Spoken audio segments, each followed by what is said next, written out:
ताबीरिबा पुमनमकपु अहानबमक्तदा बिशोनेप्रा अइहाकना तारामना ओक्चबग लोइनना इकोक नोना खुरुमजरी मैते येक सलाइगिदी मैना वाई तांगना सम मैहौरोलदगी मथंग मथंग असुम समथरकपना यांकोक हाइबसे अइखोइगे ततना थानबा याद्रबा पोत्सक अमा ओइरई यांकोक सिजिनबगी लिक्लमदा मरम खरदंग मयामगिदमक्ता पुदुना लाक्चरी मयेक असिबु इबिरक्पा मिंग ओइना हंगतचरबदा ओजा इबो याइमा मंगांग मयेक सिंग असि पाथोकचरकपा मतमदा सोइखिबा लानखिबा यावरबसु ताबिरिबा सिंग अमदि अखंग अहि ओजा लाई गुरु सिंगना चाउंग ngakpigani यांकोक हारिबा असि इमा अयांग लैमा पानथोइबि माना पुई युम अमदा यांकोकी थौदांग यामना लई यांकोकना फामेल काहाइदे हाइबदी फामेल कारोमदा यांकोक थमनदे मांगसोक अमदी चाखुंगी का नत्रगा फौगैगी मनाक्ते थमनै यांकोक लोंगथोकना थंबसु यादे यांकोक लोंगथोकना थमलबदी अहिंग नोंग याइदा यांकोकना लाइनिंग थौदा मागी थौ पिउ हाइननी युम अमदा यांकोक अनि थमनदे अदुबु ललोन इतिक तौबा मफम सिंगी ओइनदी अकाइब लैते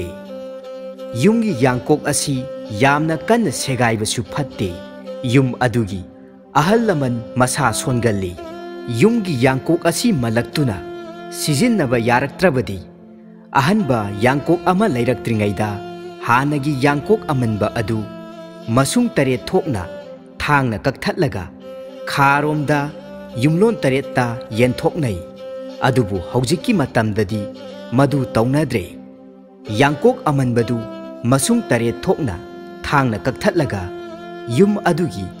मैरम पांगबदा मै ओइना थादोकनरे अफबा नुमित थबान येंगलगा यांकोक लैनै लैबा मतमदा यांकोक अदुगी मरुंग अदु येतना नंबा लौनै यांकोकी मरुंग अदु ओइना नमलबदी युम अदुगी नुपासिंगदु नुपीना लोइना ngамmi अनम अहा चुई हाइना थाजनै यांकोक लैबा मतमदसु यांकोकी मरुंगदा पुल्लिबा ली अदु चाकंगा हाइना मसिंग थीरगा चाकतगी हौरगा ngana loiba लौरबदी असि अना थोकल्ली हाइना लौनै यांकोक मरुंग चिकनबसु यादे यांकोक मरुंग चिकनबा लौरबदी मदुगी यांकोक अदुदा खैबा सेंगदु थोंगदुना चाक चाबदा युमगी नुपा नुपी अदु पंखत्ता खनगल्ली मियोइबा अखोइगी अवाबबु पुंकोक कोक्तुना पुमयांग यांगहल्ली हाइना यांकोक कौई अवाब कोकपा हाइबसी मतांग असिददी पुंसीगी अरोइबा मिकुप सीबबु खंगनै सीबा मतमदा यांकोकना हुमाय ओइना हुमदुना अवाबबु पुंकोक कोकहल्ली पोकपा सीबा अनिदा यांकोकी थौदांग यामना चावी यांकोकता खोंगना खुदना कावहैदे तिनखाय लाइखाइबदा यांकोक यावद्रबदी कोकपा ngamde हाइना यांकोक सिजिन्नै हौजिक्की मतमदा यांकोकी महुत्ता प्लास्टिक की यांकोक ओइना सिजिन्नरकपा हाइबसी अफबा नत्ते लैबाकी ओइबा थौदांगदा यांकोक हाइरिबा खुछु असे इमा अयांग लैमा पानथोइबिगी खुछुनी हाइना लौनै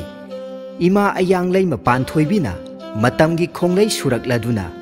खुत्ता खैना यांकोक पाइ नोंपोक सिलोय सिंगी चिंगदोलदा कादुना खागा वांगा खैरकलबा मतमदा